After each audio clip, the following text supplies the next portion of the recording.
ಪಕ್ಷದವ್ರಿಗೆ ಮಾತ್ರ ಕೆಲಸ ಕೊಡಬೇಕು, ನಾನು ಹೇಳ್ದವ್ರಿಗೆ ಆಗಬೇಕು, ನಾನು ಹೇಳ್ದವ್ರಿಗೆ ಮನೆ ಕೊಡಬೇಕು, ನಾನು ಹೇಳ್ದವ್ರಿಗೆ ಟಾಯ್ಲೆಟ್ ಕೊಡಬೇಕು, ನನ್ನನ್ನು ವಿರೋಧಿಸೋನು ಯಾವನಾದ್ರೂ ಕೂಡ ನಿಮ್ ಕಚೇರಿಗೆ ಬಂತು ಅಂತಂದ್ರೆ ಹುಷಾರ್, ಒದ್ದಾಕ್ಬಿಡ್ತೀನಿ, ಟ್ರಾನ್ಸ್ಫರ್ ಮಾಡಿಸ್ಬಿಡ್ತೀನಿ ಅನ್ನುವಂತಹ ದರ್ಪದ ಮಾತಾಡುವಂತಹ ರಾಜಕಾರಣಿಗಳ ಒತ್ತಡಕ್ಕೆ ಒಳಗಾದಂತಹ ಅಧಿಕಾರಿಗಳು ಅಸಹಾಯಕರಾಗಿ ಏನೆಲ್ಲ ತಪ್ಪು ಮಾಡಿದಾರಲ್ಲ, ಆ ತಪ್ಪು ಮಾಡಿದಂತ ಎಲ್ಲ ದಾಖಲೆಗಳು ಕೂಡ ಇಲ್ಲಿ ಸಿಕ್ಕಾಕೊಂಡ್ಬಿಟ್ಟಿದ್ದಾರೆ. ಶಾಸಕರ ನಿಧಿ ಹೇಳ್ತಿದ್ರಲ್ಲ ಮೊನ್ನೆ 1250 ಕೋಟಿ ರೂಪಾಯಿಗಳನ್ನ ತಗೊಂಡು ಬಂದಿದ್ದೀನಿ ನಾನು ನೆಲಮಂಗಲದ ಉದ್ಧಾರಕ್ಕೆ ಅಂತ.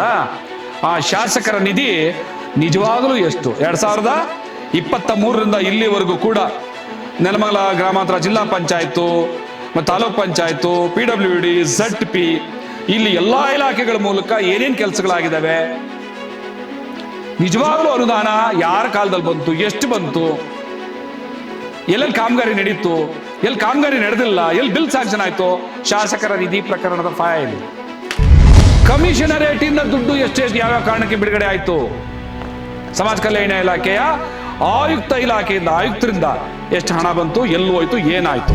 ನನ್ನ ಸಹೋದರ ಒಬ್ಬ ಕೇಳ್ತಾ ಇದ್ದ, ನಮ್ಮ ಶಾಸಕರು ಏನಾದ್ರು ತಪ್ಪು ಮಾಡಿದ್ರೆ, ಬಡವರಿಗೆ ತೊಂದರೆ ಕೊಟ್ಟಿದ್ರೆ, ಅಧಿಕಾರಿಗಳಿಗೆ ಇದು ಮಾಡಿದ್ರೆ ದಾಖಲೆಗಳನ್ನಿಟ್ಟು ಮಾತಾಡ್ರಿ ಅಂತ. ದಾಖಲೆಗಳು ತಗೊಂಡು ನೋಡ್ಕೊಂಡು ಮಾತಾಡ್ಕೊಳ್ರಿ. ಅಧಿಕಾರಿಗಳು ಹೇಳ್ತಾರೆ, ಸರ್ ಶಾಸಕರು ಹೇಳ್ಬಿಟ್ಟವ್ರೆ ಸರ್, ನಾವು ಮಾತು ಕೇಳಿದ್ರೆ ಏನು ಮಾಡೋಕ್ಕಾಗಲ್ಲ ಸರ್. ಮತ್ತು ನೀವು ಯಾಕೆ ಇಲ್ಲಿ ಇದ್ದೀರಿ, ಒಂದು ಬೋರ್ಡ್ ಹಾಕೊಂಡ್ಬಿಡ್ರಿ, ಇಲ್ಲಿ ಶಾಸಕರ ಅನುಮತಿ ಇಲ್ಲದೆ ಯಾವುದೇ ಕೆಲಸ ಕಾರ್ಯಗಳು ನಡೆಯೋದಿಲ್ಲ, ಒಂದು ಬೋರ್ಡ್ ಹಾಕೊಂಡ್ಬಿಡ್ರಿ, ನಾವು ಬರೋದೇ ಇಲ್ಲ ಇಲ್ಲಿ.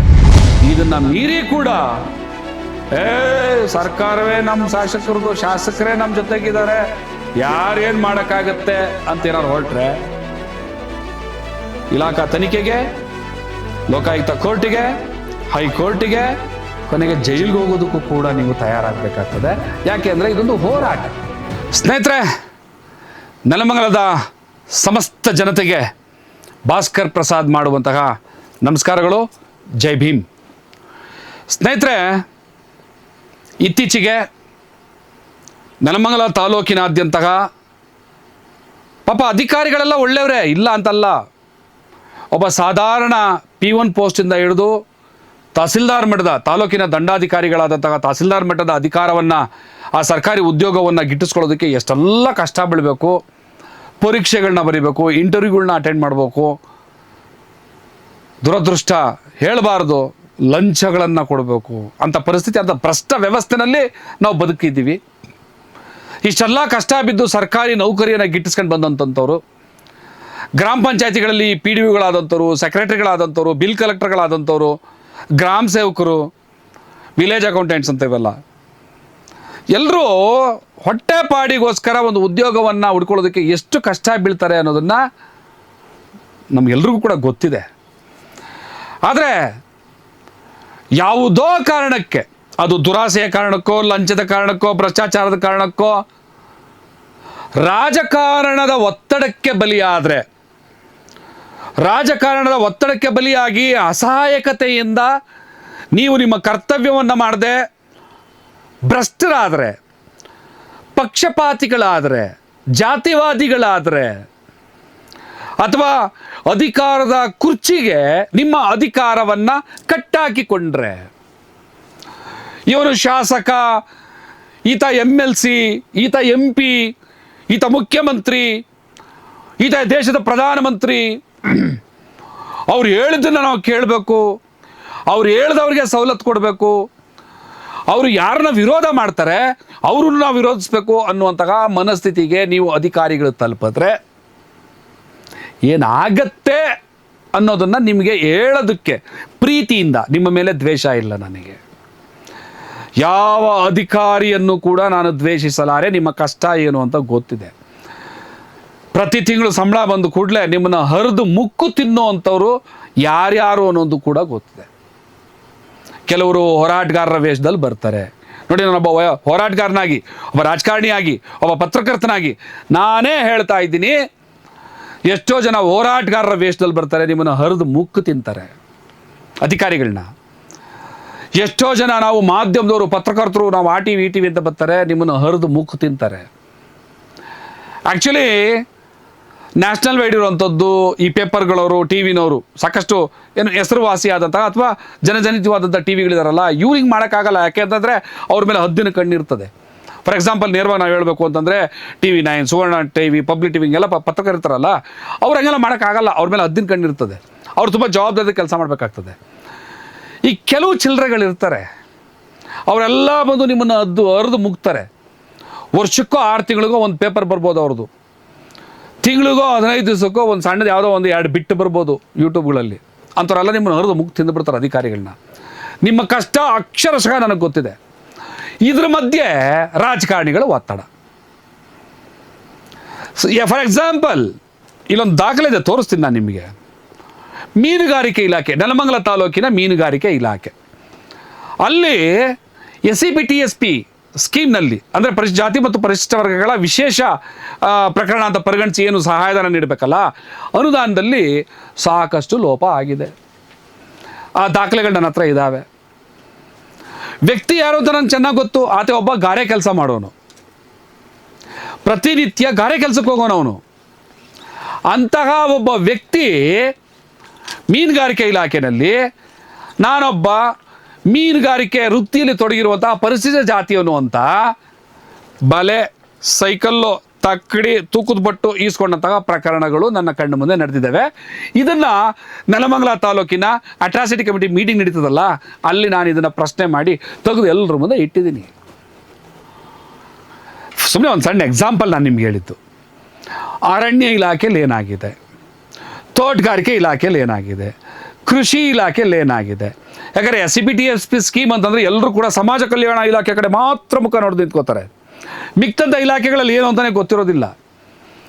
ನೀರಾವರಿ ಇಲಾಖೆ, ಮೈನರ್ ಇರಿಗೇಷನ್, ಕೆರೆಗಳನ್ನ ಅಭಿವೃದ್ಧಿ ಮಾಡಬೇಕಲ್ಲ, ಅದು ಎಲ್ಲ ಇಲಾಖೆಗಳಲ್ಲೂ ಕೂಡ, ಪೊಲೀಸ್ ಇಲಾಖೆಯಲ್ಲೂ ಕೂಡ, ತಹಸೀಲ್ದಾರ್ ಕಚೇರಿನಲ್ಲಿ, ತಾಲೂಕ್ ಪಂಚಾಯತಿನಲ್ಲಿ, ಜಿಲ್ಲಾ ಪಂಚಾಯತಿನಲ್ಲಿ, PWD ಇಲಾಖೆಗಳಲ್ಲಿ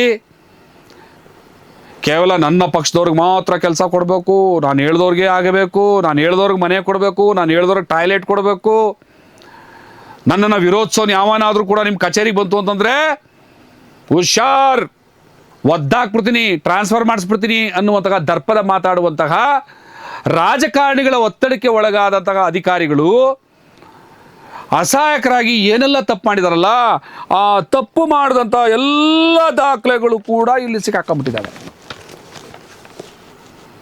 ನೋಡಿ, ಇಲ್ಲಿ SCPTSP ಸ್ಕೀಮ್ನಲ್ಲಿ ತೆಗೆದು ನೋಡ್ಕೊಂಬಿಡಿ, ಕ್ಯಾಮ್ರಾದಲ್ಲಿ ತೋರಿಸಿ. SCPTSP ಸ್ಕೀಮ್ನಲ್ಲಿ ಏನು 30ಕ್ಕೂ ಹೆಚ್ಚು ಇಲಾಖೆಗಳಿದಾವಲ್ಲ, ಈ 30ಕ್ಕೂ ನೆಲಮಂಗಲ ತಾಲೂಕಿನ 30ಕ್ಕೂ ಹೆಚ್ಚು ಇಲಾಖೆಗಳಿದ್ದಾವಲ್ಲ, ಆ SCPTSP ಸ್ಕೀಮ್ನಲ್ಲಿ ಯಾವ್ಯಾವ ಇಲಾಖೆಯಲ್ಲಿ ಏನೇನು ಭ್ರಷ್ಟಾಚಾರಗಳಾಗಿದ್ದಾವೆ, ತಮ್ಮ ಪಕ್ಷದ ಹಿಂಬಾಲಕರಿಗೆ ಮಾತ್ರ ಸ್ಕೀಮ್ ಕೊಡೋ ಉದ್ದೇಶದಲ್ಲಿ ಎಷ್ಟು ಲೋಪ ಆಗಿದೆ, ನಿಜವಾದ ಫಲಾನುಭವಿ SCPTSP ಆ ಸ್ಕೀಮ್ನ ನಿಜವಾದ ನೈಜ ಫಲಾನುಭವಿ ಯಾರು, ಅವನಿಗೆ ಯಾಕೆ ಕೊಡಲಿಲ್ಲ, ಅವನು ಎಲೆಕ್ಷನಲ್ಲಿ ಯಾರ ಜೊತೆಗಿದ್ದ ಆ ಕಾರಣಕ್ಕೆ ಅವನು ಕೊಡಬಾರ್ದಿತ್ತು. ಇನ್ನೊಂದು ಸಣ್ಣ ಎಕ್ಸಾಂಪಲ್ ಕೊಡ್ತೀನಿ. ಇದೇ SCPTSP ಅನ್ನೋ ಏನು ಫೈಲ್ ಇದೆ, ಈ ಫೈಲಲ್ಲಿ ನೆಲಮಂಗಲ ನಗರಸಭೆಯ ದಾಖಲೆ ಕೂಡ ಇದ್ರೊಳಗಡೆ ಇದೆ. ನೋಡಿ ಎಷ್ಟು ಪುಟಗಳಿದ್ದಾವೆ ಇದ್ರೊಳಗಡೆ, ಎಷ್ಟು ಪುಟಗಳಿದ್ದಾವೆ ನೋಡ್ಕೊಳ್ಳಿ. ನೆಲಮಂಗಲ CMC ಏನು ನಗರಸಭೆ ಇದೆಯಲ್ಲ, ನಗರಸಭೆಯ ದಾಖಲೆ ಕೂಡ ಇದರಲ್ಲಿದೆ. ಇದರಲ್ಲಿ ಏನಾಗಿದೆ, ಒಂದು ಫೇಕ್ NGOವನ್ನು ಕ್ರಿಯೇಟ್ ಮಾಡಿ ಅದರ ಮೂಲಕ ಮಹಿಳೆಯರಿಗೆ ಕಂಪ್ಯೂಟ್ರು, ಹೊಲಿಗೆ ತರಬೇತಿ, ಆ ಥರ ತರಬೇತಿ, ಈ ತರಬೇತಿ ಅಂತ ಕೊಡುವಂತಹ ಸ್ಕೀಮ್ಗಳನ್ನ ಮಾಡ್ತಿದ್ದಾರೆ. ಆ ಪಟ್ಟಿ ಇದೆಯಲ್ಲ, ಯಾರ್ಯಾರು ತರಬೇತಿ ಪಡೆದಂತಹ ಫಲಾನುಭವಿಗಳ ಪಟ್ಟಿ ಅಂತ ಇದೆಯಲ್ಲ, ಆ ಪಟ್ಟಿನಲ್ಲಿರುವಂಥ ಹೆಸರುಗಳನ್ನ ನಾನು ಓದ್ತಾ ಹೋದ್ರೆ, ಯಾಕಂದರೆ ಈ ನೆಲಮಂಗಲ ತಾಲೂಕಿನ 25 ವರ್ಷಗಳಕ್ಕೂ ಹೆಚ್ಚು ಹೋರಾಟ ಆದ ಅನುಭವ ಇರುವಂಥವನು, ಪ್ರತಿ ಹಳ್ಳಿನಲ್ಲೂ ಕೂಡ ಯಾರು ಹೆಸರು ಹೇಳಿದ್ರು ಕೂಡ ಪರಿಚಯ ಇಟ್ಕೊಂಡಿರೋನು, ಆ ಪಟ್ಟಿಯನ್ನು ತೆಗೆದು ನೋಡಿದ್ರೆ ಈ ನಗರಸಭೆ ಇಡೀ ತಾಲೂಕಿಗೆ ಸಂಬಂಧಪಟ್ಟಲ್ಲ, ಟೌನಿಗೆ ಸಂಬಂಧಪಟ್ಟಿದ್ದು. ಈ ನೆಲಮಂಗಲ ಟೌನಲ್ಲಿ SC STಗಳು ಇರುವಂಥ ಏರಿಯಾ ಯಾವುದು? ಜಯನಗರ, ರಾಯನ್ ನಗರ, ಚೆನ್ನಪ್ಪ ಕಲ್ಯಾಣಿ, ಬಿಟ್ರಿನೆಲ್ಲಪ್ಪ ಇದ್ದಾರೆ ಅವ್ರದ್ದೇ ಏರಿಯಾ ಅಂತ ಇಲ್ಲ. ಅಲ್ಲೊಬ್ರು ಒಂದು ಮನೆ ಇರ್ಬೋದು, ಎಲ್ಲರೂ ಹೆಚ್ಚು ಕಮ್ಮಿ ಪರಿಚಯ ಇರೋರೇನಾ? ಆ ಹೆಸರನ್ನ ಪಟ್ಟಿನ ತೆಗೆದು ಅವ್ನು ನೋಡಿದ್ರೆ ಅಲ್ಲೊಂದು ಹೆಸರಿದೆ, ಆ ಹೆಸರು ಹೇಳೋದು ಬೇಡ, ಈಗ ಆಮೇಲೆ ತೋರಿಸ್ತೀನಿ ನಾನು. ಯಾಕೆ ಸುಮ್ಮನೆ ದಾಖಲೆಗಳನ್ನ ಹಿಂಗೆ ತೋರಿಸಿ ಹಿಂಗೆ ಎತ್ತಿಡ್ತಾ ಇದ್ದೀನಿ ಅಂದರೆ ಇದನ್ನು ಒಂದೊಂದನ್ನು ವಿವರಿಸಬೇಕು ಅಂತಂದರೆ 1 ಗಂಟೆ ಬೇಕು. ಅದರಿಂದ ಮುಂದೆ ಮಾಡ್ತೀನಿ, ಒಂದೊಂದು ಇಲಾಖೆಯ ದಾಖಲೆಯನ್ನು ಇಟ್ಕೊಂಡು ಅರ್ಧ ಗಂಟೆ ನಿಮಗೆ ಎಕ್ಸ್ಪ್ಲೈನ್ ಮಾಡ್ತೀನಿ. ಯಾವ್ಯಾವ ಇಲಾಖೆಯಲ್ಲಿ ಎಷ್ಟೆಷ್ಟು ಕೋಟಿಗಳನ್ನು ನುಂಗಿ ಹಾಕಿದ್ದಾರೆ, ಇದರಿಂದ ರಾಜಕಾರಣಿಗಳು ಹೆಂಗೆ ಪ್ರಭಾವ ಬೀರಿದ್ದಾರೆ ಅಂತ ಹೇಳ್ತೀನಿ ನಾನು. ಫಲಾನುಭವಿಗಳ ಪಟ್ಟಿ ಅಂದರೆ ತರಬೇತಿಯನ್ನು ಇಂಥ ವರ್ಷದಲ್ಲಿ ಇಂತಿಂಥ ಯೋಜನೆಗಳಲ್ಲಿ ತರಬೇತಿಯನ್ನು ಪಡೆದವರ ಪಟ್ಟಿ. ಅಲ್ಲಿ ಒಬ್ಬ ಮಹಿಳೆಯ ಹೆಸರು ಬರುತ್ತೆ. ಆ ಮಹಿಳೆ ಮದುವೆಯಾಗಿ ನೆಲಮಂಗಲ ಬಿಟ್ಟೋಗಿ 12 ವರ್ಷ ಆಗಿದೆ, ನನಗೆ ಗೊತ್ತಿದೆ. ನೆಲಮಂಗಲ ಬಿಟ್ಟೋಗಿ 12 ವರ್ಷ ಆಗಿದೆ. ಆ ಮಹಿಳೆ ಪ್ರತಿ ದಿವಸ ಇಲ್ಲಿ ತರಬೇತಿ ಪಡಿತಾ ಇದ್ರಂತೆ. ಬಹುಶಃ ಆ ಮಹಿಳೆ ಈ ನೆಲಮಂಗಲಕ್ಕೆ ಬರೋದು ವರ್ಷಕ್ಕೋ 6 ತಿಂಗಳಿಗೋ ಅಥವಾ ಊರಬ್ಬಕ್ಕೋ ಬರ್ಬೋದು. ನನಗೆ ಗೊತ್ತಲ್ವಾ, ಇಡೀ ಈ ನೆಲಮಂಗಲ ನನ್ನ ತವರು ಮನೆ. ಸುಮ್ಮನೆ ಒಂದು ಎಕ್ಸಾಂಪಲ್ ಸಣ್ಣದು ಹೇಳಿತ್ತು. ಫೇಕ್ NGOಗಳ ಹೆಸರಿನಲ್ಲಿ ಕೋಟ್ಯಾಂತರ ರೂಪಾಯಿ ಹಗರಣ ಮಾಡಿದಂತಹ ದಾಖಲೆಗಳಿದ್ದಾವೆ. ಆಯ್ತಾ? ಸರ್ಕಾರಿ ಜಮೀನುಗಳು ನೋಡಿ, ಸರ್ಕಾರಿ ಜಮೀನು ತಹಸೀಲ್ದಾರ್ ನೆಲಮಂಗಲ, ಸರ್ಕಾರಿ ಜಮೀನುಗಳನ್ನು ಈ ನೆಲಮಂಗಲ ತಾಲೂಕಿನ ಶಾಸಕರ ಬೆಂಬಲಿಗರು ಎಲ್ಲೆಲ್ಲಿ ಒತ್ತುವರಿ ಮಾಡಿದ್ದಾರೆ, ಯಾವ್ಯಾವ ಸರ್ಕಾರಿ ಜಮೀನುಗಳನ್ನ ಕಬಳಿಕೆ ಮಾಡಿದ್ದಾರೆ, ಎಷ್ಟು ಕೆರೆ ನುಂಗಾಕಿದ್ದಾರೆ. ನೆಲಮಂಗಲ ಕೆರೆ, ಬಿನ್ಮಂಗಲ ಕೆರೆ ಫೈಲ್ ನೋಡಿ. ನೆಲಮಂಗಲದ ಬಿನ್ಮಂಗಲದ ಕೆರೆ, ಬಿನ್ಮಂಗಲ ಕೆರೆಯಲ್ಲಿ ನೆಲಮಂಗಲದ ಶಾಸಕರ ಬೆಂಬಲಿಗರು ಎಷ್ಟೆಷ್ಟು ಒತ್ತುವರಿ ಮಾಡಿದ್ದಾರೆ, ಎಷ್ಟೆಷ್ಟು ಬಿಲ್ಡಿಂಗ್ ಕಟ್ಟಿದ್ದಾರೆ, ಲೇಔಟ್ ಕಟ್ಟೋಕ್ಕೆ ಪ್ಲ್ಯಾನ್ ಮಾಡ್ತಾ ಇದ್ದಾರೆ. ಎಲ್ಲವೂ ಕೂಡ ದಾಖಲೆ ಸಮೇತ ಇದೆಲ್ಲವೂ ಕೋರ್ಟ್ಗೆ ಹೋಗುತ್ತೆ. ನಾನೀಗ ಎಚ್ಚರಿಕೆ ಕೊಡೋಕ್ಕೆ ಇಷ್ಟಪಡ್ತಾ ಇರೋದೇನು ಅಂತಂದರೆ, ಒಳ್ಳೆ ಅಧಿಕಾರಿಗಳಿಗಲ್ಲ, ಒಳ್ಳೆ ಅಧಿಕಾರಿಗಳ ಪರವಾಗಿ ಯಾವತ್ತಿಗೂ ನಾನು ಇರ್ತೀನಿ. ಭ್ರಷ್ಟ ಅಧಿಕಾರಿಗಳು, ರಾಜಕಾರಣಿಗಳ ಕಪಿಮುಷ್ಟಿಯಲ್ಲಿ ಸಿಕ್ಕಾಕೊಂಡು ಏನೂ ಮಾಡಲಾರ್ದೆ, ಅಯ್ಯೋ ನಾವೇನು ಮಾಡೋಕ್ಕಾಗುತ್ತೆ ಸರ್, MLA ಹೇಳಿದ್ಮೇಲೆ ಕೇಳಬೇಕಲ್ಲ ಸರ್ ಅಂತಿರೋರಿಗೆ, ನಾಳೆ ಇಲಾಖಾ ತನಿಖೆಯನ್ನು ಮೊದಲು ನೀವು ಎದುರಿಸ್ತೀರಿ, ಲೋಕಾಯುಕ್ತ ಕೋರ್ಟ್ಗೆ ಹೋಗ್ಬೇಕಾಗ್ತದೆ, ಕೊನೆಗೆ ಹೈಕೋರ್ಟ್ವರೆಗೂ ಹೋದರೂ ಕೂಡ ಈ ಪ್ರಕರಣಗಳನ್ನ ನಾವು ಬಿಡೋರಲ್ಲ. ಅಂತಿಮವಾಗಿ ಶಿಕ್ಷೆ ಸಾಬೀತಾದರೆ ಜೈಲಿಗೂ ಹೋಗಬೇಕಾಗ್ತದೆ. ಪಾಪ ನಿಮ್ದೇನಿತ್ತು ತಪ್ಪು? ಸರ್ಕಾರ ಕೊಟ್ಟಂಥ ಅನುದಾನವನ್ನು ಹಂಚಿದ್ರಿ, ಆದರೆ ಯಾರಿಗೆ ಹಂಚಬೇಕಿತ್ತು? ನಿಜವಾದ ಫಲಾನುಭವಿಗಳು ಯಾರು? ಅವ್ರಿಗೆ ಹಂಚದೆ ಒತ್ತಡಕ್ಕೆ ಬಿದ್ದು ರಾಜಕಾರಣಿಗಳ ಬೆಂಬಲಿಗರಿಗೆ ಮಾತ್ರ ಕೊಡಬೇಕು, ಉಳಿದವ್ರಿಗೆ ಕೊಡಲ್ಲ ನಾವು ಅಂತಂದರೆ ಜೈಲಿಗೆ ಹೋಗೋದಕ್ಕೆ ತಯಾರಾಗಿ, ಇಲಾಖಾ ತನಿಖೆಗಳನ್ನ ಎದುರಿಸೋಕೆ ತಯಾರಾಗಿ, ಸಸ್ಪೆಂಡ್ ಆಗೋದಕ್ಕೆ ತಯಾರಾಗಿ. CMC ಆಡಳಿತಾತ್ಮಕ ಅಧಿಕಾರಿ, ನೆಲಮಂಗಲದ ನಗರಸಭೆ ಆಡಳಿತಾತ್ಮಕವಾದಂತಹ ವಿಚಾರಗಳಿಗೆ ಸಂಬಂಧಪಟ್ಟಂತೆ ತೋರ್ಸಪ್ಪ, ಇದು CMC ನೆಲಮಂಗಲ ನಗರಸಭೆ, ಸಿಟಿ ಮುನ್ಸಿಪಲ್ ಕೌನ್ಸಿಲ್ ಆಡಳಿತಾತ್ಮಕವಾದಂತಹ ಅಧಿಕಾರಿ ಮಾಡಿರುವಂತಹ ಹಗರಣಗಳು, ಭ್ರಷ್ಟಾಚಾರಗಳು, ಲೂಟಿಗಳು ಈ ಫೈಲ್ನಲ್ಲಿದೆ. 2023ರಿಂದ ಇಲ್ಲಿವರೆಗೂ ಕೂಡ ಎಷ್ಟು ಜನ ಇಲ್ಲಿ ಬಂದೋದ್ರು, ಅಧ್ಯಕ್ಷ ಎಷ್ಟು ಜನ ಆಗಿದ್ರು, ಏನೇನು ರೆಸೊಲ್ಯೂಷನ್ ಪಾಸ್ ಮಾಡಿದ್ರು, ಎಲ್ಲಿ ಯಾವ್ಯಾವ ಬಫರ್ ಝೋನಲ್ಲಿ ಎಲ್ಲೆಲ್ಲಿ ಪರ್ಮಿಷನ್ ಕೊಟ್ಟರು, ಏನೇನು ಪರ್ಚೇಸ್ ಮಾಡಿದ್ರು, ಎಷ್ಟು ಲೂಟಿ ಹೊಡೆದ್ರು, ಯಾರ್ಯಾರಿಗೆ ಕಾಂಟ್ರಾಕ್ಟ್ ಕೊಡ್ತಾ ಇದ್ದೀರಿ, ಕಾಂಟ್ರಾಕ್ಟ್ ಕತೆ ಏನಾಗಿದೆ, ನಿಜವಾದ ಕಾಂಟ್ರಾಕ್ಟ್ದಾರರುಗಳು ಯಾರು, ಅದರ ಮೆಸರ್ಮೆಂಟ್ ಬುಕ್ಗಳೇನು, ಏನು ಹೇಳ್ತವೆ ಅವೆಲ್ಲ, ಪೌರಾಡಳಿತ ಇಲಾಖೆಯ ನಿಯಮಗಳು ಏನು, ನೀವು ಮಾಡ್ತಾ ಇರೋದೇನು, ಎಲ್ಲವೂ ಇಲ್ಲಿದೆ. ಇನ್ನೂ ಹೇಳ್ತಾ ಹೋಗ್ತೀನಿ, ಇನ್ನೂ ತುಂಬ ಇದ್ದಾವೆ. NDA, ನೆಲಮಂಗಲದ NDAದಲ್ಲಿ ಏನಾಗಿದೆ, ನೆಲಮಂಗಲದ NDAದಲ್ಲಿ ಅಧ್ಯಕ್ಷರಾಗಿ ಬಂದವರು, ಸದಸ್ಯರಾಗಿ ಬಂದವರು, ಹೋಗ್ಲಿ ಅಲ್ಲಿ ಸದಸ್ಯರಾಗಿ ಆಯ್ಕೆ ಆಗಬೇಕು ಅಂದರೆ ಇರಬೇಕಾದಂಥ ಮಾನದಂಡಗಳೇನು, ಆಗಿರುವಂಥ ವೈಲೇಷನ್ಸ್ ಏನು, ಈ ಫೈಲಲ್ಲಿದೆ. ಇದಾಗಲೇ ತೋರಿಸ್ತೇನೆ. ನೆಲಮಂಗಲದ ಪೊಲೀಸ್ ಇಲಾಖೆ ಎಲ್ಲೆಲ್ಲಿ ಏನೇನು ಭ್ರಷ್ಟಾಚಾರ ಆಗಿದೆ, ಎಲ್ಲಿ ಯಾರ್ಯಾರ ಮೇಲೆ ತಪ್ಪಿತಸ್ಥರ ಮೇಲೆ ಏನೋ ಸುಳ್ಳು ಪ್ರಕರಣಗಳನ್ನ ಹೂಡಿ ಇವತ್ತು ಕೋರ್ಟ್ಗಳನ್ನ ಅಲಿತಾ ಇದ್ದಾರೆ. ಸಮಾಜ ಕಲ್ಯಾಣ ಇಲಾಖೆ ಅಧಿಕಾರಿಗಳು, ಸಮಾಜ ಕಲ್ಯಾಣ ಇಲಾಖೆ ಅಧಿಕಾರಿಗಳು ಶಾಸಕರ ಒತ್ತಡಕ್ಕೆ ಒಳಗಾಗಿ ಏನೆಲ್ಲ ತಪ್ಪುಗಳನ್ನ ಮಾಡ್ತಾ ಇದ್ದಾರೆ. ಕಮಿಷನರ್, ನೆಲಮಂಗಲದ ಕಮಿಷನರ್, ಅವರು ಮಾಡಿದಂಥ ಪ್ರಕರಣಗಳೇನು, ಶಾಸಕರ ನಿಧಿ ಹೇಳ್ತಿದ್ರಲ್ಲ ಮೊನ್ನೆ 1250 ಕೋಟಿ ರೂಪಾಯಿಗಳನ್ನ ತಗೊಂಡು ಬಂದಿದ್ದೀನಿ ನಾನು ನೆಲಮಂಗಲದ ಉದ್ಧಾರಕ್ಕೆ ಅಂತ. ಆ ಶಾಸಕರ ನಿಧಿ ನಿಜವಾಗಲೂ ಎಷ್ಟು 2023ರಿಂದ ಇಲ್ಲಿವರೆಗೂ ಕೂಡ ನೆಲಮಂಗಲ ಗ್ರಾಮಾಂತರ ಜಿಲ್ಲಾ ಪಂಚಾಯತು ಮತ್ತು ತಾಲೂಕ್ ಪಂಚಾಯತು PWD ZP ಇಲ್ಲಿ ಎಲ್ಲ ಇಲಾಖೆಗಳ ಮೂಲಕ ಏನೇನು ಕೆಲಸಗಳಾಗಿದ್ದಾವೆ, ನಿಜವಾಗಲೂ ಅನುದಾನ ಯಾರ ಕಾಲದಲ್ಲಿ ಬಂತು, ಎಷ್ಟು ಬಂತು, ಎಲ್ಲೆಲ್ಲಿ ಕಾಮಗಾರಿ ನಡೀತು, ಎಲ್ಲಿ ಕಾಮಗಾರಿ ನಡೆದಿಲ್ಲ, ಎಲ್ಲಿ ಬಿಲ್ ಸ್ಯಾಂಕ್ಷನ್ ಆಯಿತು, ಶಾಸಕರ ನಿಧಿ ಪ್ರಕರಣದ ಫೈಲ್. ಸಮಾಜ ಕಲ್ಯಾಣ ಇಲಾಖೆ ನೆಲಮಂಗಲ ತಾಲೂಕು ಮಾತ್ರ ಅಲ್ಲ, ಕಮಿಷನರೇಟಿಂದ ದುಡ್ಡು ಎಷ್ಟೇ ಯಾವ್ಯಾವ ಕಾರಣಕ್ಕೆ ಬಿಡುಗಡೆ ಆಯಿತು, ಸಮಾಜ ಕಲ್ಯಾಣ ಇಲಾಖೆಯ ಇಲಾಖೆಯಿಂದ ಆಯುಕ್ತರಿಂದ ಎಷ್ಟು ಹಣ ಬಂತು, ಎಲ್ಲಿ ಹೋಯ್ತು, ಏನಾಯಿತು, ಇದೊಂದಿದೆ. ಇದ್ರ ಬಗ್ಗೆ ಇವತ್ತು ಮಾತಾಡಲ್ಲ, ಅಬಕಾರಿಗೆ ಸಂಬಂಧಪಟ್ಟಿದ್ದು ಇನ್ನೊಂದು ದಿವಸ ಮಾತಾಡ್ತೀನಿ. ಇದೇನು ಅಂತಲೂ ಈಗ ಹೇಳಲ್ಲ. ಇದೊಂದಷ್ಟು ಡಾಕ್ಯುಮೆಂಟ್ಸ್ ಇದೆ, ಇದ್ರ ಬಗ್ಗೆನೂ ಈಗ ಎಕ್ಸ್ಪ್ಲನೇಷನ್ ಮಾಡಲ್ಲ. ಇದು ಜಮೀನುಗಳ ಅವಾಂತರಗಳು.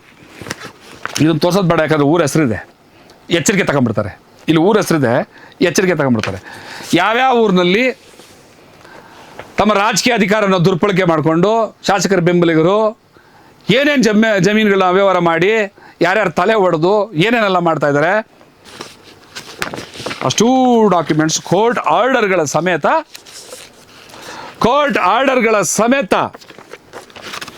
ಅಷ್ಟೂ ಡಾಕ್ಯುಮೆಂಟ್ಸ್ಗಳನ್ನ ಇಲ್ಲಿಟ್ಟಿದ್ದೀನಿ.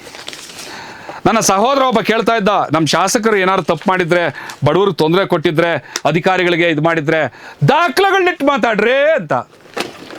ದಾಖಲೆಗಳು ತಗೊಂಡು ನೋಡ್ಕೊಂಡು ಮಾತಾಡ್ಕೊಳ್ರಿ. ನನಗೆ ಕೆಲವು ಇಲಾಖೆಗಳಿಂದ ಬಂದಂತಹ ಕೆಲವೊಂದು ಏನದು ಸಮರ್ಥನೀಯ ಪತ್ರಗಳು, ಇದಕ್ಕೆ ಮತ್ತೆ ವಾಪಸ್ ಹೆಂಗೆ ಬರೀಬೇಕು ಅಂತ ನಂಗೆ ಗೊತ್ತಿದೆ, ಇದೆಲ್ಲ ಬರಿತೀನಿ. ದಾಖಲೆ ಕೊಡಿ, ತಗೊಳ್ಳಿ ದಾಖಲೆ. ಈ ಎಲ್ಲ ದಾಖಲೆಗಳನ್ನು ಕೂಡ ಒಂದೊಂದಾಗಿ, ಅಂದರೆ ಒಂದು ಫೈಲಲ್ಲಿ ಇರುವಂತಹ ದಾಖಲೆಯನ್ನು ತೆಗೆದು, ಈಗ ಫಾರ್ ಎಕ್ಸಾಂಪಲ್ ಶಾಸಕರ ನಿಧಿ ಅಂತಂದರೆ ಒಂದೇ ಇಲಾಖೆಗೆ ಸಂಬಂಧಪಟ್ಟಿದ್ದಿಲ್ಲ, ಸರ್ಕಾರದ ಯಾವ ಇಲಾಖೆಗಳಿಂದ ಬಂತು, ಏನೇನಾಯಿತು, ಹೆಂಗಾಯಿತು ಅನ್ನೋಂಥೆಲ್ಲ ಮಾಹಿತಿಗಳು ಇದರಲ್ಲಿರ್ತದೆ. ಇದನ್ನ ಇಟ್ಕೊಂಡು ಒಂದೊಂದು ಇಲಾಖೆನಲ್ಲೂ ಕೂಡ ಆದಂಥದ್ದನ್ನು ನಾನು ಎಕ್ಸ್ಪ್ಲೇನ್ ಮಾಡೋಕ್ಕೆ 1 ಗಂಟೆ ಬೇಕಲ್ವಾ. ಆ ಕೆಲಸವನ್ನು ಖಂಡಿತವಾಗಲೂ ನಾನು ಮಾಡ್ತೀನಿ, ತಾವೆಲ್ಲ ಸಮಾಧಾನವಾಗಿರಿ. ನಾನು ನೆಲಮಂಗಲ ತಾಲೂಕಿನ ವಿಚಾರಗಳಿಗೆ ಹೆಚ್ಚಾಗಿ ತಲೆ ಹಾಕೋದು ಬೇಡ ಅನ್ನುವಂಥ ಒಂದು ಪ್ರಜ್ಞೆಯಿಂದ ನಾನು ಇದ್ದೆ. ಇಡೀ ರಾಜ್ಯದಾದ್ಯಂತ ನನ್ನ ಹೋರಾಟಗಳೇನೋ ಇದ್ದಾವೆ ಅಂತ. ಒಂದು ಸಣ್ಣ ಕೆಲಸಕ್ಕೆ ಅಂತ ನಗರಸಭೆ ಕಾಲಿಟ್ಟೆ ಅಷ್ಟೇ, ಅಲ್ಲಿ ಗೊತ್ತಾಯಿತು ಏನು ಇಲ್ಲಿ ಪಕ್ಷಪಾತ, ಏನು ದಬ್ಬಾಳಿಕೆ, ಏನು ದೌರ್ಜನ್ಯ. ಅಧಿಕಾರಿಗಳು ಹೇಳ್ತಾರೆ, ಸರ್ ಶಾಸಕರು ಹೇಳ್ಬಿಟ್ಟವ್ರೆ ಸರ್, ನಾವು ಅವ್ರ ಮಾತು ಕೇಳಿದ್ರೆ ಏನು ಮಾಡೋಕ್ಕಾಗಲ್ಲ ಸರ್. ಮತ್ತು ನೀವು ಯಾಕೆ ಇಲ್ಲಿದ್ದೀರಿ, ಒಂದು ಬೋರ್ಡ್ ಹಾಕೊಂಡ್ಬಿಡ್ರಿ, ಇಲ್ಲಿ ಶಾಸಕರ ಅನುಮತಿ ಇಲ್ಲದೆ ಯಾವುದೇ ಕೆಲಸ ಕಾರ್ಯಗಳು ನಡೆಯೋದಿಲ್ಲ, ಒಂದು ಬೋರ್ಡ್ ಹಾಕೊಂಡ್ಬಿಡ್ರಿ, ನಾವು ಬರೋದೇ ಇಲ್ಲ ಇಲ್ಲಿಗೆ. ನಿಜವಾಗ್ಲೂ ಹೇಳಿದ್ದೀನಿ ನನಗೆ. ಸೊ ಹಾಗಾಗಿ ನೆಲಮಂಗಲದ ಜನರಿಗೆ ನಾನು ಕೇಳ್ಕೊತಾ ಇರೋವಂಥದ್ದು, ಹೋರಾಟ ಈಗ ಪ್ರಾರಂಭ ಆಗಿದೆ. ಒಂದು ಭರವಸೆಯನ್ನು ಕೊಡ್ತೀವಿ. ಈ ಭರವಸೆ ಕೇವಲ ನನ್ನ ಅಹಂಕಾರದಲ್ಲ, ನನ್ನ ವೈಯಕ್ತಿಕವಾದದಲ್ಲ, ಇಡೀ ನೆಲಮಂಗಲ ತಾಲೂಕಿನ ಎಲ್ಲ ಪಕ್ಷದವರು, ಕಾಂಗ್ರೆಸ್ನವ್ರು ಇರಲಿ, JDSನವ್ರು ಇರಲಿ, BJP ಇರಲಿ, ಬೇರೆ ಯಾವುದೇ ಪಕ್ಷದವ್ರು ಇರಲಿ, ಅವರು ಎಲ್ಲರ ಸಹಕಾರವನ್ನು ಕೋರುತ್ತಾ, ಅವರೆಲ್ಲರೂ ನಮ್ಮ ಜೊತೆಗಿದ್ದಾರೆ ಅಂತ ನಂಬುತ್ತಾ, ನಾನು ಅವರಲ್ಲೂ ಕೂಡ ಪ್ರಾರ್ಥನೆ ಮಾಡ್ತೀನಿ. ಇನ್ನು ಮುಂದೆ ರಾಜಕೀಯ ಕಾರಣಕ್ಕಾಗಿ ಯಾರ ಮೇಲಾದರೂ ಎಲ್ಲಾದರೂ ಏನಾದರೂ ದಬ್ಬಾಳಿಕೆ, ದೌರ್ಜನ್ಯ, ಸುಳ್ಳು ಪೊಲೀಸ್ ಪ್ರಕರಣಗಳು, ಯಾವುದೇ ಇಲಾಖೆಯಲ್ಲಿ ಅನುದಾನ ನಿರಾಕರಣೆ, ಯಾವುದೇ ಗ್ರಾಮ ಪಂಚಾಯಿತಿ, ಯಾವುದೇ ನಗರಸಭೆ, ಯಾವುದೇ ಪಟ್ಟಣ ಪಂಚಾಯಿತಿ, ಯಾವುದೇ ತಾಲೂಕ್ ಪಂಚಾಯಿತಿನಲ್ಲಿ ಅವರಿಗೆ ಸಿಗಬೇಕಾಗಿರೋದಂಥ ಸಾಂವಿಧಾನಿಕವಾದ ಹಕ್ಕುಗಳನ್ನು ಸಿಗದೆ ವಂಚನೆ ಮಾಡಿದ್ರೆ ಅಂಥ ಜಾಗದಲ್ಲಿ ನಾವಿರ್ತೀವಿ. ನೇರವಾಗಿ ಈ ನೆಲಮಂಗಲ ತಾಲೂಕಿನ ಯಾವುದೇ ಜಾತಿ, ಜನಾಂಗ, ಧರ್ಮದ ಜನ ನಮ್ಮನ್ನು ಕಾಂಟ್ಯಾಕ್ಟ್ ಮಾಡಿ, ನಮ್ಮ ನಂಬರ್ಗಳು ತಗೊಳ್ಳಿ, ನಮ್ಮ ಮಾಧ್ಯಮವನ್ನು ಕಾಂಟ್ಯಾಕ್ಟ್ ಮಾಡಿ. ನಾವು ಖಂಡಿತವಾಗಲೂ ಈ ತಾಲೂಕಿನ ಯಾವುದೇ ಪಕ್ಷ ಅಂತಿರಲಿ, ನಮಗೆ ಇದು ಪಕ್ಷ ಅಲ್ಲ, ನೆಲಮಂಗಲದ ಶಾಂತಿಗಾಗಿ ಹೋರಾಟ, ನೆಲಮಂಗಲದ ದೌರ್ಜನ್ಯದ ವಿರುದ್ಧ ಹೋರಾಟ. ಒಬ್ಬ ಸಾಮಾನ್ಯ ನಾಗರಿಕರಿಗೂ ಇಲ್ಲಿಗೆ ತೊಂದರೆ ಆಗಿದೆ ಅಂದರೆ ಅಲ್ಲಿ ನಾವಿನ್ನು ಮುಂದೆ ಇರ್ತೀವಿ ಅನ್ನೋಂಥ ಮಾತನ್ನು ಕೊಡ್ತಾ, ಈ ನಮ್ಮ ಹೋರಾಟದಲ್ಲಿ ಈ ತಾಲೂಕಿನ ಎಲ್ಲ ಪಕ್ಷದವರು, ಎಲ್ಲ ಸಾಮಾಜಿಕ ಹೋರಾಟಗಾರರು, ಎಲ್ಲ ಸಂಘಟನೆಗಳು, ಕನ್ನಡ ಪರ ಸಂಘಟನೆಗಳು, ದಲಿತ ಪರ ಸಂಘಟನೆಗಳು, ಪ್ರಗತಿಪರ ಸಂಘಟನೆಗಳು ಎಲ್ಲರೂ ಕೂಡ ನಮ್ಮ ಜೊತೆ, ಕಲಾವಿದರು ನಮ್ಮ ಜೊತೆ ನಿಂತೇ ನಿಲ್ತಾರೆ. ಯಾಕೆಂದರೆ ನೆಲಮಂಗಲ ತಾಲೂಕಿನ ಸರ್ವರು ಬಯಸುವಂಥದ್ದು ನೆಲಮಂಗಲ ತಾಲೂಕಿನ ಶಾಂತಿ ಮಾತ್ರ, ದ್ವೇಷದ ರಾಜಕಾರಣವನ್ನು ಅಲ್ಲ. ದ್ವೇಷ ನಾಶಕ್ಕೆ ಮೂಲ, ಪ್ರೀತಿ ಸೃಷ್ಟಿಗೆ ಮೂಲ. ನೀವು ಈ ದೇಶವನ್ನು ಪ್ರೀತಿ ಮಾಡ್ತೀರಿ ಅಂತಂದರೆ ಪ್ರೀತಿಯನ್ನು ಹಂಚಿ, ಈ ದೇಶವನ್ನು ನಾಶ ಮಾಡ್ತೀರಿ ಅಂದರೆ ದ್ವೇಷವನ್ನು ಹಂಚಿ. ಇದು ನಾನು ಯಾರಿಗೆ ಹೇಳಿದ್ದೀನಿ ಅಂತ ಅರ್ಥ ಆಗುತ್ತೆ. ಮತ್ತು ಆಗಲೇ ಅವ್ರಿಗೊಂದು ಮಾತು ಹೇಳಿದ್ದೀನಿ, ಅಲೆಕ್ಸಾಂಡರ್, ನೆಪೋಲಿಯನ್, ಹಿಟ್ಲರ್ ಕೋಟೆ ಕಟ್ಟಿ ಮೆರೆದವರೆಲ್ಲ ಏನಾದರೂ ಮೀಸೆ ತಿರುವಿ ಮೆರೆದವರೆಲ್ಲ ಮಣ್ಣಾದರು ಅನ್ನೋದನ್ನು ಅರ್ಥ ಮಾಡ್ಕೊಳ್ತಾ ಇನ್ನಾದರೂ ಒಳ್ಳೆ ದಾರಿಯಲ್ಲಿ ಸಾಗಲಿ ಅಂತ ನಾನು ಕೇಳ್ಕೊಳ್ತಾ, ಮತ್ತು ನನ್ನ ಪ್ರೀತಿಯ ಗೌರವಾನ್ವಿತ ನೆಲಮಂಗಲ ತಾಲೂಕಿನ ಎಲ್ಲ ಸರ್ಕಾರಿ ಅಧಿಕಾರಿಗಳ ಗಮನಕ್ಕೆ ನಾನು ತರುವಂಥದ್ದು, ನೋಡಿ, ಇಷ್ಟೆಲ್ಲ ವಿಚಾರಗಳನ್ನು, ಇಷ್ಟೆಲ್ಲ ದಾಖಲೆಗಳನ್ನು ಮೂಲಕ ನಿಮಗೆ ಹೇಳಿದ ನಂತರ ಕೂಡ ನೀವು ನಿಮ್ಮ ಕರ್ತವ್ಯವನ್ನು ಪಾಲಿಸಿ ನಿಮ್ಮ ತಪ್ಪುಗಳನ್ನು ತಿದ್ದುಕೊಂಡು ಎಲ್ಲ ನಾಗರಿಕರಿಗೂ ಒಂದೇ ರೀತಿಯಾದಂಥ ನ್ಯಾಯವನ್ನು ಕೊಡ್ತೀನಿ ಅನ್ನುವ ನಿಟ್ಟಿನಲ್ಲಿ ನೀವು ನಿರ್ಧಾರ ಮಾಡಿ ಮುಂದುವರೆದಿದ್ದೆ ಆದರೆ ತಪ್ಪು ಮನುಷ್ಯ ಮಾಡದೆ ಮರ ಮಾಡೋದಿಲ್ಲ. ಬಹುಶಃ ನಾವು ನಿಮ್ಮನ್ನು ಕ್ಷಮಿಸ್ಕೊಂಡು ಮುಂದಕ್ಕೆ ಹೋಗೋಣ. ಒಂದು ಸಣ್ಣ ತಪ್ಪಾಗಿದ್ರೆ ಕ್ಷಮಿಸೋಣ. ಯಾಕೆಂದರೆ ಪಾಪ ನೀವು ನಿಮ್ಮ ಸ್ವಂತ ಇಚ್ಛೆಯಿಂದಂತೂ ಮಾಡಿಲ್ಲ, ಯಾರದೋ ರಾಜಕೀಯ ಲಾಭಕ್ಕೋಸ್ಕರ ನೀವು ಯಾಕೆ ಬಲಿ ಆಗಬೇಕು? ತಪ್ಪನ್ನ ತಿದ್ದುಕೊಳ್ಳಿ. ಈಗೇನು ದಾಖಲೆಗಳು ನಮ್ಗೆ ಸಿಕ್ಕಿದೆ, ಯಾಕಂದ್ರೆ ತೊಗೊಂಡಿರೋದು ನಿಮ್ಮ ಇಲಾಖೆಗಳಿಂದನೇ, ನಿಮಗೆ ಗೊತ್ತಿದೆ. ಆಗಿರೋ ತಪ್ಪನ್ನ ತಿದ್ದುಕೊಳ್ಳಿ, ಸರಿ ಮಾಡ್ಕೊಳ್ಳಿ. ಯಾರಿಗೆ ನಿಜವಾದ ಫಲಾನುಭವಿಗಳು ಅವ್ರು ಕೊಡಿ. ಇದನ್ನು ಮೀರಿ ಕೂಡ ಸರ್ಕಾರವೇ ನಮ್ಮ ಶಾಸಕರೇ ನಮ್ಮ ಜೊತೆಗಿದ್ದಾರೆ, ಯಾರೇನು ಮಾಡೋಕ್ಕಾಗತ್ತೆ ಅಂತ ಏನಾರು ಹೊರಟ್ರೆ ಇಲಾಖಾ ತನಿಖೆಗೆ, ಲೋಕಾಯುಕ್ತ ಕೋರ್ಟಿಗೆ, ಹೈಕೋರ್ಟಿಗೆ, ಕೊನೆಗೆ ಜೈಲಿಗೆ ಹೋಗೋದಕ್ಕೂ ಕೂಡ ನೀವು ತಯಾರಾಗಬೇಕಾಗ್ತದೆ. ಯಾಕೆ ಅಂದರೆ ಇದೊಂದು ಹೋರಾಟ, ನೆಲಮಂಗಲ ತಾಲೂಕಿನ ಜನತೆಗಾಗಿ ನಡೆಸುವಂಥ ಹೋರಾಟ. ಈ ಹೋರಾಟದಲ್ಲಿ ನೋ ರಾಜಿ ಪಾಜಿ. ಜನಕ್ಕೆ ಒಳ್ಳೆಯದಾಗತ್ತೆ ಅಂತಂದರೆ ನಾವು ಒಂದು ಸಣ್ಣ ತಪ್ಪಾಗಿದೆ, ಪರವಾಗಿಲ್ಲ, ಕ್ಷಮಿಸೋಣ, ನಾವು ಜನರಿಗೆ ಹೇಳೋಣ, ಆಗಿರೋ ತಪ್ಪನ್ನು ತಿದ್ಕೋತಾ ಇದ್ದಾರಂತೆ. ನೈಜ ಫಲಾನುಭವಿಗಳಿಗೆ ಏನು ಅನುದಾನಗಳನ್ನು ಫಲಾನುಭವಿಗಳನ್ನು ಕೊಡಬೇಕೋ ಕೊಡ್ತಿದ್ದಾರೆ, ಹೋಗಿ ಜೊತೆಲಿ ಶಾಂತಿಯಿಂದ ಇರೋಣ ನಾವೆಲ್ಲ. ಇಷ್ಟನ್ನು ಮಾತ್ರ ನಾನು ಮತ್ತೊಮ್ಮೆ ಈ ಸರ್ಕಾರಿ ಅಧಿಕಾರಿಗಳ ಗಮನಕ್ಕೆ ತರೋದಕ್ಕೆ ಇಷ್ಟಪಡ್ತಾ ಇದ್ದೀನಿ. ಈಗೀಗ ಈ ಮಾತಿಗೆ ವಿರಾಮ ಆಗ್ತಾ ಇದ್ದೀನಿ.